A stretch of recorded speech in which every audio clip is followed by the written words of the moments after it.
तपाईहरुलाई स्वागत छ च्यानल टेक डिबगर अफिसियलमा। पक्कै पनि वालपेपर हेरेर रमाउँदै हुनुहुन्छ होला। म पनि वालपेपर हेरेर रमाइरहेको छु।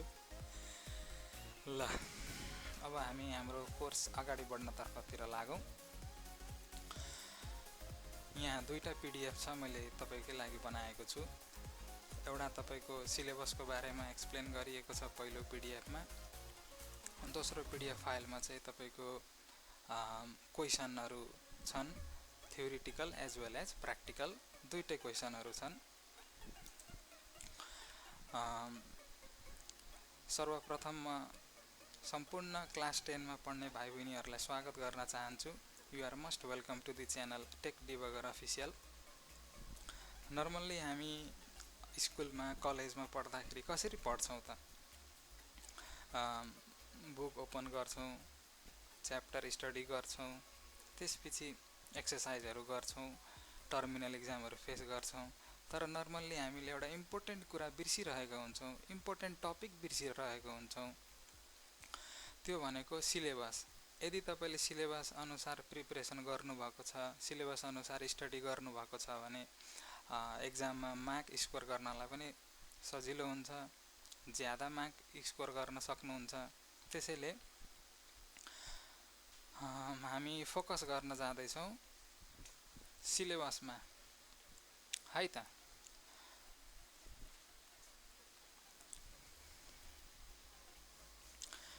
अब नर्मल्ली क्लास 8 मा 9 मा प्रिभियस क्लासमा तपाईले धेरै टपिक्सहरु स्टडी गरिसक्नु भएको छ होला, धेरै टपिकहरु स्टडी गरिसक्नु भएको छ होला, हैन त? ती मध्ये मोस्ट कमन टपिक भनेको तपाईको फन्डामेन्टल्स, बेसिक कुराहरु, computer subject, computer technology related basic कुराहरु। तर क्लास 9 मा पुग्नु भयो, त्यसपछि 10 मा आउनु भयो। 10 मा मुख्य तपाईको माइक्रोसफ्ट एक्सिस र क्युबेसिक प्रोग्रामलाई फोकस गरिएको छ। साथसाथ सी प्रोग्रामिङ का कुराहरु पनि छन्। त्यसैले यहाँ हेर्नुस् त, computer fundamentals, Microsoft Access and QBasic program are prioritized in class 10 भनेपछि मेनली हामीले यो टपिकमा फोकस गर्नु पर्यो। अब यसलाई दुई भागमा बाँडिएको छ तपाईको सिलेबसलाई। एउटा भनेको थ्योरिटिकल पोर्सन, अर्को भनेको प्र्याक्टिकल पोर्सन। थ्योरिटिकल पोर्सन तपाईको 50 मार्कको हुन्छ, जसमा तपाईले 16 मार्क ल्याउनु पर्ने हुन्छ। त्यस्तै यहाँ मुनि हेर्नुस् त, प्र्याक्टिकल पोर्सन, प्र्याक्टिकल पनि 50 मार्कको हुन्छ। तर त्यो प्र्याक्टिकल पनि दुई भागमा फर्दर डिभाइडेड छ, इन्टरनल र एक्सटर्नल।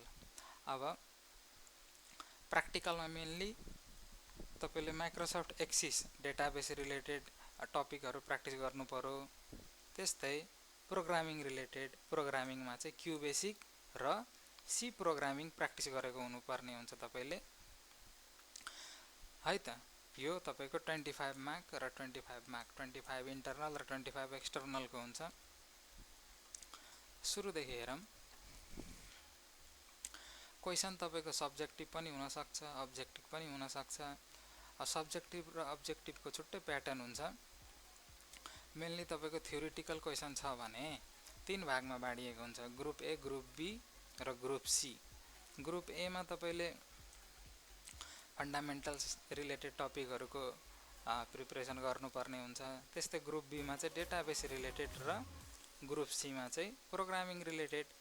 हल्का तपाईले क्युबेसिक क्लास 8 मा, क्लास 9 मा पढ्नु भएको छ होला। त्यसकै बेसिक देखि लिएर एडभान्स फर्ममा क्युबेसिक सबै जान्नु पर्ने हुन्छ।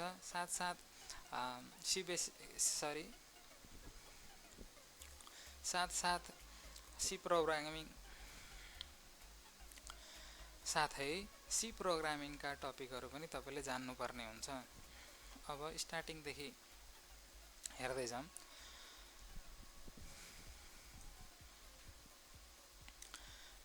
कम्प्युटर नेटवर्किङ एन्ड टेलिकम्युनिकेसन फन्डामेन्टल्समा तपाईहरुले अगाडि स्टडी गर्नुभएको छ होला। Types of computer, history of computer, generation of computer, importance of computer, functions of computer, यी टपिकहरु पनि इन्क्लुडेड हुन्छन्। एज वेल एज नेटवर्किङ का कुराहरु, त्यस्तै टेलिकम्युनिकेसन का कुराहरू तपाईँले स्टडी गर्नुपर्ने हुन्छ। लोकल एरिया नेटवर्क हुन सक्यो, वाइड एरिया नेटवर्क हुन सक्यो, विभिन्न ठुल्ठुलो कम्पनीहरू हुन सक्यो, तिनीहरू बिच कसरी नेटवर्किङ गर्ने, एक ठाउँदेखि अर्को ठाउँ डेटा कसरी ट्रान्सफर गर्ने, एक ठाउँदेखि अर्को ठाउँ कम्युनिकेसन कसरी इस्टाब्लिस गर्ने, ती कुराहरू तपाईँले यसमा पढ्नुपर्ने हुन्छ। त्यस्तै इमेल इन्टरनेट छ। इमेलमा नर्मल्ली तपाईँले जिमेल एकाउन्ट कसरी क्रिएट गर्ने, एकअर्कालाई मेसेज कसरी सेन्ड गर्ने, इन्टरनेट कसरी युज गर्ने, इन्टरनेट कसरी क्रिएट भएको हुन्छ, इन्टरनेट आफैमा नेटवर्किङ हो कि होइन, इन्टरनेटका टपिक्सहरू तपाईँले यसमा स्टडी गर्नुपर्ने हुन्छ। त्यस्तै मल्टिमिडिया एन्ड एप्लिकेसन, दैनिकी जीवनमा कम्प्युटरको युसेज कहाँ कहाँ छ त? तपाईँ हस्पिटल जानुहुन्छ, कम्प्युटर देख्नुहुन्छ, ब्याङ्कमा जानुहुन्छ, कम्प्युटर देख्नुहुन्छ, स्कुल कलेजेसमा कम्प्युटर देख्नुहुन्छ, तपाईँ एयरपोर्टमा जानुहुन्छ, कम्प्युटर देख्नुहुन्छ, सबैतिर कम्प्युटर देख्नुहुन्छ। पक्कै पनि यसको युसेज ज्यादा छ, यसको एप्लिकेसन्सहरू स्टडी गर्नुहुन्छ तपाईँले यहाँनिर। त्यस्तै अब हामी इन्टरनेट गर्दैछौँ, संसारका सबै व्यक्तिहरूले इन्टरनेट गर्नुहुन्छ, युज गर्नुहुन्छ। अब इन्टरनेट युज गरिरहेको कन्डिसनमा त्यसको रुल्स एन्ड रेगुलेसन यदि फलो गरिएन भने त्यसलाई चाहिँ पनिसमेन्ट दिने गरिन्छ। यदि रुल्स एन्ड रेगुलेसन तपाईँले फलो गर्नुभएको छैन भने त्यस्तो रुल्स एन्ड रेगुलेसनलाई चाहिँ साइबर ल भनिन्छ। यो अब देशको पनि कानुन हुन्छ, अन्तर्राष्ट्रिय नियमहरू पनि हुन्छन्। त्यस्तै कम्प्युटर प्रयोग गरेको बेला, इन्टरनेट प्रयोग गरेको बेला हामीले के फलो गर्नुपर्ने हुन्छ, के फलो गर्नु हुँदैन, ती टपिक्सहरू चाहिँ तपाईँको कम्प्युटर इथिक्सभित्र पर्न जान्छ। त्यस्तै cyber security, computer security related टपिक्सहरू चाहिँ तपाईँको यहाँ स्टडी गर्नुपर्ने हुन्छ। यसमा अब कम्प्युटरलाई तपाईँको फरेन नेटवर्कबाट कसरी सिक्योर गर्ने, यदि कसैले तपाईँको सिस्टमलाई ह्याक गर्दैछ भने तपाईँको इम्पोर्टेन्ट डेटा लस हुनसक्छ। तपाईँ कुनै कम्पनीमा, कुनै संस्थामा काम गर्दै हुनुहुन्छ होला, त्यो संस्थाका डेटाहरू एकदम कन्फिडेन्सियल हुनसक्छ, त्यो यदि लिक हुनसक्छ। त्यस्तो नहोस्, हाम्रो डेटा ब्रिच नहोस्, अरूलाई हाम्रो नेटवर्कमा आएर एट्याक नगरोस्, त्यसका प्रोसिजरहरू हामीले यसमा स्टडी गर्नुपर्ने हुन्छ। त्यस्तै कम्प्युटरलाई भाइरसबाट पनि जोगाउनु पर्यो, कसरी जोगाउने ती कुराहरू हामी कम्प्युटर भाइरस टपिकमा पढ्छौँ। यो च्याप्टरभित्र भाइरस कसरी बनिन्छ, भाइरसको डिस्ट्रक्सन कसरी गर्न सकिन्छ, भाइरसबाट कसरी जोगिन सकिन्छ, ती कुराहरू तपाईँले यसमा पढ्न सक्नुहुनेछ। यसको प्रिपरेसन गर्नु पर्यो। त्यस्तै कन्भर्जन सिस्टम, अब तपाईँहरूलाई थाहा छँदैछ, अगाडिदेखि नै प्रिभियस क्लासहरूमा स्टडी गर्दै हुनुहुन्छ होला। कम्प्युटर नम्बर सिस्टम भनेर बाइनरी नम्बर सिस्टम, त्यस्तै तपाईँको decimal number system, octal number system, hexadecimal number system, यी नम्बर सिस्टमहरूलाई कसरी कन्भर्ट गर्ने, ती कुराहरू तपाईँले यसमा स्टडी गर्नुपर्ने हुन्छ। त्यस्तै क्वेसनहरू तपाईँको match the following, multiple choice, true or false, technical term, full form, यस्तो अब्जेक्टिभ क्वेसनहरू पनि सोधिनेछ। सब्जेक्टिभ क्वेसनको एक्जाम्पल हेरौँ, अब्जेक्टिभ क्वेसनको एक्जाम्पल हेरौँ। ग्रुप एमा कस्ता प्रश्नहरू आउनेछन् तपाईँको एक्जाममा। अब तपाईँको यहाँ हेर्नुहोस् त, 50 मार्कको थ्योरिटिकल एक्जाम हुन्छ, जसमा तपाईँले 16 मार्क्स सिक्योर गर्नुपर्ने हुन्छ। 1.5 आवरमा कम्प्लिट गर्नुपर्ने हुन्छ। तपाईँको टोटल 46 वटा क्वेसन हुन्छ थ्योरिटिकल पोर्सनमा। ती 46 वटा क्वेसन सबै नै तपाईँको कम्पलसरी हुन्छ, अप्सनल हुँदैन, चुज गर्न पाउनुहुन्न। अब यहाँ हेर्नुहोस् त, तपाईँले अगाडि यहाँ नेटवर्किङको बारेमा हेर्नुभयो, यहाँ नेटवर्क रिलेटेड क्वेसन छ।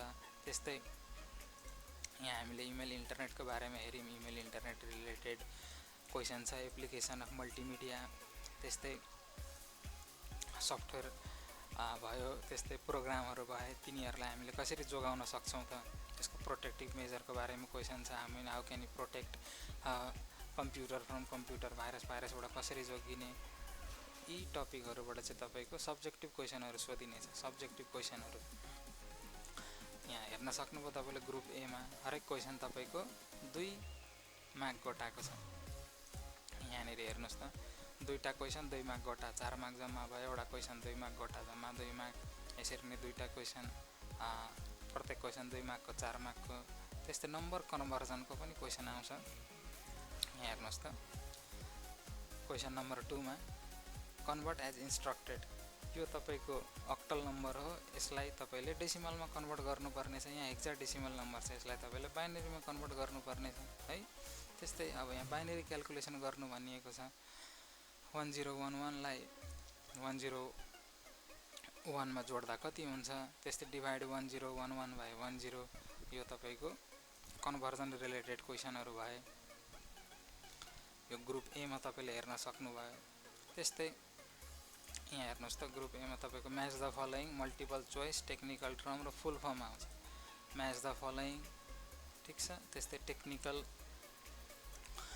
यहाँ मुनि छ टेक्निकल टर्महरु सोधिएको छ। त्यस्तै तपाईको चुज द फलोइङ छ, मल्टिपल चोइस वाला क्वेशन। यी क्वेशनहरु हरेक क्वेशन तपाईको 0.5 मार्क को हुन्छ, यानी कि 16 वटा क्वेशन छ, हरेक क्वेशन 0.5, टोटल 8 मार्क को क्वेशन। यहाँ हेर्नुस् त 0.5 मार्क घटाको तपाईको सेलेक्ट गर्नुपर्ने टाइपको टेक्निकल टर्म जस्तै buying and selling products and services online. यसको एउटा पार्टिकुलर टर्म के हुन्छ त हामी कम्प्युटिङ सेक्टरमा युज गर्ने, त्यो तपाईको आन्सरमा लेख्नु पर्यो। यी कुराहरु ग्रुप ए फन्डामेन्टल्समा आउनु गयो है त। त्यस्तै ग्रुप बी मा हामी डेटाबेस रिलेटेड थ्योरेटिकल क्वेशनहरु पढ्छौं। त्यस्तै प्र्याक्टिकल टपिकहरु पनि स्टडी गर्छौं। अब डेटाबेस भन्नाले के भनेर बुझ्ने त, जस्तै अगाडि तपाईले Microsoft Word, Microsoft Excel, Microsoft PowerPoint study गर्नुभएको छ होला। त्यसमा डेटा एन्ट्री गर्ने क्रममा एक्सेल युज गर्नुभएको छ।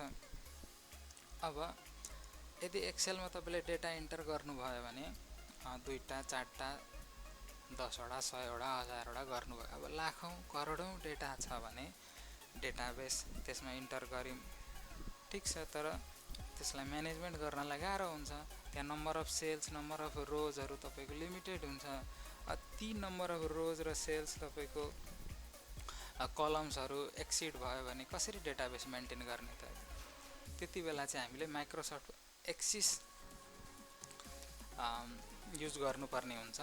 त्यो माइक्रोसफ्ट एक्सिस चाहिँ ग्रुप बी मा हामी पढ्छौं। त्यहाँ हेर्नुस् त इन्ट्रोडक्सन छ, creating database, entering and editing data, त्यस्तै querying database, creating and using form, creating and printing report. तपाई इमेजिन गर्नुस् त, जस्तै तपाई गोरखा डिपार्टमेन्टमा जानुभयो अथवा कुनै शपिङ सेन्टरमा जानुभयो, त्यहाँ तपाई के गर्नुहुन्छ, केही कुरो पर्चेस गर्नुभयो भने त्यो बिलिङ गर्ने बेलामा तपाई इन्फर्मेसन हेर्न सक्नुहुन्छ। प्रोडक्ट नम्बर यति हो, प्रोडक्ट आइडी यति हो, यसको तपाईको कस्ट प्राइस यति हो, सेलिङ प्राइस यति हो, ट्याक्स यति हो, डिस्काउन्ट यति, सबै विवरणहरु हेर्न सक्नुहुन्छ। त्यो सबै विवरणहरु नर्मल्ली टेबलको फर्ममा क्रिएट गरिएको हुन्छ। टेबलको फर्ममा त्यसलाई हामीले आवश्यक परे अनुसार एडिट गर्नुपर्ने हुन्छ, मोडिफाई गर्नुपर्ने हुन्छ। ती विभिन्न कुराहरु चाहिँ हामी यो डेटाबेस माइक्रोसफ्ट एक्सिस डेटाबेस च्याप्टरमा स्टडी गर्छौं। अब यहाँ हेर्नुस् त तपाईको 7A र B, त्यस्तै 7C र 8 र 9 मा चाहिँ तपाईको डेटाबेस रिलेटेड क्वेशनहरु छन्। मुनि हेर्दै जाउँ त डेटाबेसमा तपाईको 10 मार्क को क्वेशन सोधिएको छ। 7ABC मा थ्योरेटिकल क्वेशन छ, 7AB मा, त्यस्तै C मा थ्योरेटिकल क्वेशनहरु छ। 8 नम्बरमा तपाईको चुज गर्ने टाइपको क्वेशन छ। 9 नम्बरमा तपाईको म्याच द फलोइङ छ। यी कुराहरु match the following, multiple choice, database related टपिकबाट आउन जान्छ। भनेपछि हामीले डेटाबेस पनि स्टडी गर्नुपर्ने भयो। त्यस्तै ग्रुप सी मा मुभ गरौँ। ग्रुप सी मेनली तपाईको प्रोग्रामिङ रिलेटेड क्वेशनहरु आउँछ यसमा। सी मा हेर्नुस् त ग्रुप सी प्रोग्रामिङ, यसमा तपाईले क्यू बेसिक र सी प्रोग्रामिङ जानेको हुनुपर्ने हुन्छ। यो च्याप्टर हामी स्टडी गर्छौं लास्ट, नर्मल्ली बुकको लास्टमा दिएको हुन्छ। अब क्यू बेसिकमा के टपिक छ हेर्नुस् त, कन्सेप्चुअल क्वेशनहरु क्यू बेसिक र सी ल्याङ्ग्वेज रिलेटेड। हामी फंक्सन युज गर्छौं क्यू बेसिकमा, स्टेटमेन्टहरु युज गर्छौं। ती फंक्सन रिलेटेड क्वेशनहरु आउँछ, त्यो हामीले स्टडी गर्नुपर्ने हुन्छ। त्यस्तै सब प्रोसिजर स्टडी गर्नु पर्यो। स्टेटमेन्टहरु पढ्नु भएको छ होला, if statement, else statement, else if statements, ती सबै हामी यो च्याप्टरमा पढ्नुपर्ने हुन्छ। अब तपाईले प्रोग्रामिङ सिक्नुभयो, क्यू बेसिकबाट पनि सिक्नुभयो, सी प्रोग्रामिङबाट पनि सिक्नुभयो। अब एक्जाममा कस्तो क्वेशन आउँछ भन्दा तपाईलाई क्वेसन दिएको हुन्छ, यदि प्रोग्राममा इरर छ भने त्यो फाइन्ड आउट गर्नु पर्यो। यदि क्वेसनमै प्रोग्राम दिएको छ त्यो प्रोग्रामको आउटपुट के हुन्छ त त्यो हामीले लेख्नुपर्ने हुन्छ। त्यस्तै प्रोग्राम दिएको छ, प्रोग्रामलाई एनालाइज गर्नुहोस् र त्यसको एन्सर लेख्नुहोस् भनेर सोधिएको हुनसक्छ। त्यसरी पनि एक्जाममा आउन सक्छ, त्यो हामीले स्टडी गर्नुपर्ने हुन्छ। यहाँ हेर्नुहोस् त 10 नम्बर एबिसीमा कस्तो क्वेसन सोधिनेछ त 10 नम्बर ए बी र सीमा 2 into 1 1 into 1 2 1 गरेर यहाँनिर हेर्नुहोस् त हरेक क्वेसन तपाईँको 3टा क्वेसन छ, एक मार्क गोटाको थ्योरिटिकल क्वेसनहरू यो पोर्सनबाट सोधियो। Function and use of QBasic statement, conceptual question related with QBasic or C language. जस्तै what is a user defined function. त्यस्तै list any 2 data types use in C language. C प्रोग्रामिङमा त्यस्तै क्यू बेसिकमा हामी data type use गर्छौँ, ती data टाइपको बारेमा सोधिएको छ। त्यस्तै write down the function of the following statement. एमकेडिआरले के गर्छ, केएलएलले के गर्छ, अगाडि कमान्ड प्रम्प्ट स्टडी गर्नुभएको छ होला। कमान्ड प्रम्प्ट रिलेटेड क्वेसन हो यो, प्रिभियस क्लासमा तपाईले स्टडी गरिसक्नु भएको छ होला पक्कै पनि। त्यस्तै नेक्स्ट हेरौँ त तपाईको 11 नम्बर 12 नम्बर 11 12 13 मा डिबगिङ रिलेटेड, आउटपुट रिलेटेड र एनालाइटिकल टाइपको क्वेसनहरू सोधिनेछ। हरेक क्वेसन तपाईको 2 मार्क गोटाको हुन्छ। हेरौँ 11 नम्बरमा के छ त, write the output of the given program. अब यो प्रोग्राम तपाई एक्जिक्युट गर्नुहुन्छ, एक्जिक्युट गरिसके पछाडी यसको आउटपुट के आउँछ त त्यो तपाईले लेख्नु पर्यो है।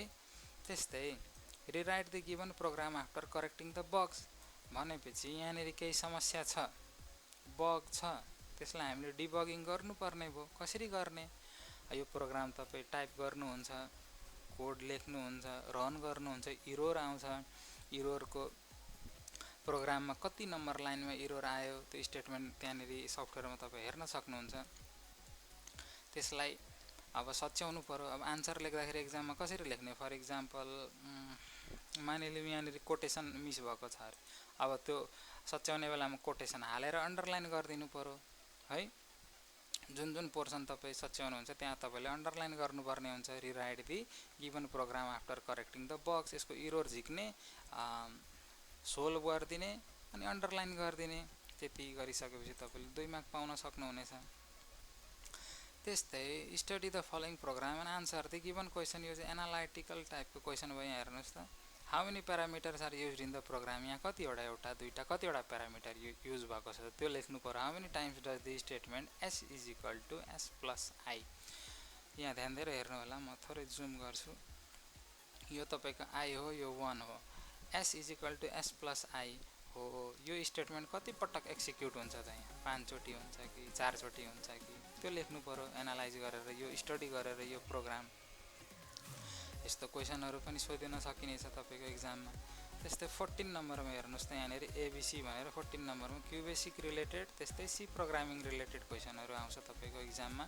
फंक्सनको बारेमा पढ्नुपर्ने हुन्छ हामीले, त्यस्तै सब प्रोसिजरको बारेमा पढ्नुपर्ने हुन्छ। सी ल्याङ्ग्वेजमा चाहिँ त्यति धेरै डिप स्टडी गरिरहनु पर्दैन, हाम्रो सिलेबस अनुसार इन्ट्रोडक्सन जान्नु पर्यो, डेटा टाइप जान्नु पर्यो, यसको फिचर्सहरू जान्नुपर्ने हुन्छ हामीले। अब यहाँ हेरौँ है त,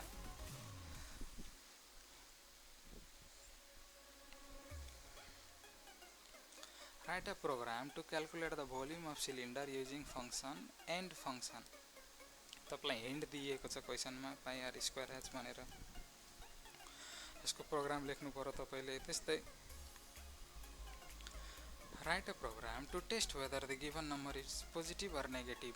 तपाईलाई एउटा नम्बर दिइनेछ, सपोज 4 -4 1 2 3, त्यो के हो त, पोजिटिभ नम्बर हो कि नेगेटिभ नम्बर हो, त्यो तपाईले सब एन्ड सब युज गरेर लेख्नुपर्ने हुन्छ। त्यस्तै create a sequential data file std.dat to store name and mark obtained in English, math and science subjects for a few student. 3टा सब्जेक्ट दिएको छ, यी सब्जेक्टहरूलाई चाहिँ हामीले स्कोर गरिएको मार्क स्टोर गर्नलाई अब के बनाउनु पर्यो त, नेम बनाउनु पर्यो, मार्क बनाउनु पर्यो, कसरी क्रिएट गर्ने त हो। यसको डेटा फाइलको स्ट्रक्चर तपाईले लेख्नुपर्ने हुन्छ। मोटामोटी तपाईँले के बुझ्नु पर्यो भन्दाखेरि क्वेसन नम्बर 14, क्वेसन नम्बर 14, त्यस्तै क्वेसन नम्बर 13, 12, 11, 10 जति छन् यो तपाईँको ग्रुप सीमा, यो सबै तपाईँको सोलुसन गर्दाखेरि प्रोग्राम लेख्नुपर्ने हुन्छ। अथवा प्रोग्राम दिएको छ भने एरर छ भने सच्याउनु पर्ने हुन्छ, अथवा प्रोग्राम छ हामीसँग, त्यो प्रोग्रामले के जानकारी दिन खोज्दैछ त त्यो लेख्नुपर्ने हुन्छ। यस्तो टाइपको क्वेसनहरू सोध्न सक्छन् एक्जाममा। तपाईँले त्यही अनुसार प्रिपेयर गर्नुपर्ने हुन्छ। तर ध्यान दिने माथि हेर्नुहोस् त, तपाईहरुको लागि मैले लेखेको छ, students are not allowed to write the answers as if they are using copy/paste option used in computing sector. Students are not allowed to write the answer. यहाँ टु मिस भएको छ, आफै बुझ्दिनु होला, तपाई ज्ञानी हुनुहुन्छ मलाई थाहा छ। Students are not allowed to write the answer as if they are using copy/paste option. Copy paste गरे जस्तै गर्नु भएन के। अब तपाईको बुकमा दिएको छ, ठ्याक्कै त्यही याद गर्नुभयो, रटेर जानुभयो, घोकेर जानुभयो, अब आन्सरमा पनि त्यही लेख्नुभयो, त्यस्तो पाइएन। किनभने आफ्नै तरिकाले लेख्नु भएको छ भने टिचरहरूले, मास्टरहरूले चेक गर्नुहुन्छ। जति बेला चेक गर्दाखेरि त्यसलाई ज्यादा प्रायोरिटी दिनुहुन्छ। यहाँ हेर्नुहोस् त, answers should be written by the students on their own way and according to their understanding. आफ्नै भाषामा, सरल भाषामा बुझिने गरी लेख्ने। अब आफ्नै भाषा भन्नाले तपाईको मातृभाषा, अब मानिलिउँ उर्दू छ, अथवा पन्जाबी छ, अथवा राई लिम्बू भाषा छ, त्यस्तो भाषा भन्न खोजेको होइन। आफूलाई सजिलो लाग्ने तरिकाले लेख्ने। Such answers will be prioritized while providing marks by the teacher. अब कपीमा जे छ त्यही कपी गरेर, नोटमा जे छ त्यही कपी गरेर दिमागमा जाने अनि एक्जाम हलमा लेख्ने, त्यसो गर्नु भएन। सकभर आफ्नै भाषामा लेख्ने है त। त्यसो गर्दाखेरि मार्क्स सिक्योर गर्न सकिन्छ। अब अघि हामीले डिस्कस गरेको थियौँ 50 मार्क थ्योरी हुन्छ, 50 मार्क प्र्याक्टिकल हुन्छ। प्र्याक्टिकलमा चाहिँ कस्तो कस्तो क्वेसनहरू आउँछ यहाँ हेर्नुहोस् त। म मुनि स्लाइड गरेँ। तपाईको एक्सटर्नल प्र्याक्टिकल होस् या इन्टर्नल प्र्याक्टिकल होस्, दुइटै तपाईको 25 मार्कको हुन्छ। पास मार्क 10 मार्क हुन्छ है। यहाँ हेर्नुहोस् मुनि, त्यो अघि तपाईको एक्जाममा सोधेको क्वेसन थियो। अघि मैले एकपटक तपाईलाई जानकारी दिएको थिएँ। 46 वटा क्वेसन हुन्छ, सबै कम्पलसरी हुन्छ है। मिससेलेनियस क्वेसन भन्नाले जस्तै तपाईको धेरैवटा आन्सरहरू छन्, तीमध्ये एउटा चुज गर्नुपर्ने, म्याच द फलोइङ, त्यस्तै राइट फुल फर्म। यी क्वेसनहरू चाहिँ यस्ता टाइपका क्वेसनहरू चाहिँ तपाईको मिससेलेनियस क्वेसन भए। भेरी सर्ट क्वेसन 9 वटा हुन्छ, सबै 1 मार्क गटाएको। सर्ट क्वेसन 10 वटा हुन्छ, सबै 2 मार्क गटाएको। त्यस्तै लङ क्वेसन 3 वटा हुन्छ, इच क्वेसन क्यारिज 3 मार्क। टोटल कति भयो त यहाँ हेर्नुहोस् त, 50 मार्क भयो। तपाईको 46 वटा क्वेसन भयो। अब प्र्याक्टिकलमा चाहिँ माइक्रोसफ्ट एक्सिस, त्यस्तै क्युबेसिक प्रोग्रामिङबाट सोधिन्छ। ध्यान दिने, तपाईको एक्सटर्नल होस् या इन्टर्नल होस्, दुइटैमा क्युबेसिक र डेटाबेस रिलेटेड क्वेसन हुन्छ। डेटाबेस 10 मार्कको र क्युबेसिक 15 मार्कको है। त्यस्तै यहाँ पनि हेर्नुहोस् त, तपाईको डेटाबेस टोटल 10 मार्कको छ र क्युबेसिक प्रोग्रामिङ यो तपाईको 15 मार्कको। 3 3 जा 9, 3 2 जा 6, 15 यता 10 तपाईको टोटल 25 मार्क। नोट हेर्नुहोस् त्यहाँ के लेखिएको छ, 1 question from sub and function must be simple type. त्यस्तै 1 question from file handling must be simple. तपाईलाई त्यति धेरै कम्प्लेक्स क्वेसन सोधिने छैन, तर सब र फङ्सन स्टडी गर्नु पर्यो है। त्यस्तै इन्टर्नल एक्जाममा चाहिँ यही सब र फङ्सन रिलेटेड नै हुन्छ, फाइल ह्यान्डलिङ रिलेटेड नै हुन्छ। तर अब तपाईलाई तपाईको टिचरले इन्टर्नल यदि प्रोजेक्ट वर्क दिनुभएको छ भने त्यसको आधारमा पनि मार्क क्याल्कुलेसन गर्न सक्नुहुन्छ है त। स्याम्पल हेरौँ एउटा। ग्रुप ए र ग्रुप बी छ। Group A 1 number, group B 2 number. दुइटैमा हेर्नुहोस् त जम्मा 5 वटा क्वेसन छ। यहाँ पनि 5 वटा क्वेसन छ। ग्रुप ए डेटाबेस रिलेटेड छ, create a table of student having following structure. Field name दिएको छ, name, address, date of birth, telephone number. अब त्यसमा कुन कुन डेटा टाइप युज हुन्छ त, डेटा टाइप पनि तपाईलाई दिएको छ क्वेसनमै। नर्मल्ली यो त तपाईलाई थाहा हुनुपर्ने कुरा हो। अब के बनाउनु पर्यो त, टेबल बनाउनु पर्यो। केमा बनाउँछौँ त हामी, माइक्रोसफ्ट एक्सिसमा बनाउँछौँ। यो बिस्तारै हामी यो टेक डिबगर च्यानलको प्लेलिस्टमा हामी यो सबै भिडियोहरू हाल्छौँ। तपाईहरु त्यो भिडियो हेर्नु होला, लाइक गरिदिनु होला, कमेन्ट सब्स्क्राइब गरिदिनु होला। त्यस्तै तपाईलाई कुन टपिकमा अप्ठ्यारो लाग्छ त्यो कमेन्ट गरिदिनु होला। हामी त्यो टपिक रिलेटेड भिडियो तपाईलाई चाँडोभन्दा चाँडो उपलब्ध गराउँछौँ है त। त्यस्तै यहाँ हेर्नुस् त, बी नम्बरमा add 5 records, make a query, prepare a form. यी क्वेसनहरु चाहिँ तपाईको प्र्याक्टिकलमा के सम्बन्धित भयो भन्दा माइक्रोसफ्ट एक्सिस, डेटाबेस रिलेटेड, त्यस्तै प्रोग्रामिङ रिलेटेड यहाँ 5 वटा क्वेसन छ। हेर्नुस् त, हरेक क्वेसन 3 मार्क गटाएको छ। त्यसमा पनि तपाईको sub, and sub, function and function use गरिएको छ है। अब लगभग तपाईले बुझिसक्नु भयो होला। 50 मार्कको थ्योरी, 50 मार्कको प्र्याक्टिकल 50 मार्कको छ। अनि त्यसमा पनि इन्टरनल 25 र इन्टरनल 25, दुईटैको तपाईको पास मार्क 10 र थ्योरी छ भने थ्योरिटिकल पोर्सनमा फुल मार्क 15 र पास मार्क 16 हुन्छ। अब तपाईले स्टडी गर्दाखेरि यही सिलेबस फलो गरेर स्टडी गर्नु पर्यो। तपाईको स्कुलमा विभिन्न पब्लिकेसनको बुक हुन सक्छ, तर पब्लिकेसनको बुक छ, त्यो बुकमा तपाई स्टडी गरिरहेको बेला फर्स्ट च्याप्टरदेखि लास्ट च्याप्टरसम्म स्टडी गरुन्जेलमा तपाईको नलेज बढाउनको लागि विभिन्न टपिकहरु एक्सप्लेन गरेर राखिएको हुन्छ बुकमा। त्यो सबै पढ्नु होला। तर मेन फोकस हामीले केमा गर्नु पर्यो त? सिलेबसमा गर्नु पर्यो। सिलेबसमा फोकस गर्यौं भने न तपाईको एक्जाममा राम्रो नम्बर सिक्योर गर्न सकिन्छ है त। आशा गर्छु म तपाईहरुले यो बुझ्नु भयो होला। यदि कसै केही बुझ्नु भएन, केही एरर, केही समस्या आयो भने मलाई कमेन्टमा लेख्नु होला। म हरेक कमेन्टको इन्डिभिजुअल आन्सर दिने प्रयास गर्छु। त्यस्तै तपाईहरुलाई कुनै टपिकमा अप्ठ्यारो छ, गाह्रो साह्रो छ भने त्यो पनि मेन्सन गरिदिनु होला। म चाँडै नै युट्युबमा यस टेक डिबगर अफिसियल च्यानलमा अपलोड गर्नेछु। हस् त, भिडियो हेरिदिनु भयो, धेरै धेरै धन्यवाद। सब्स्क्राइब गर्न नबिर्सिनु होला। साथीहरुमा यो भिडियो शेयर गर्न नबिर्सिनु होला। Thank you, see you again.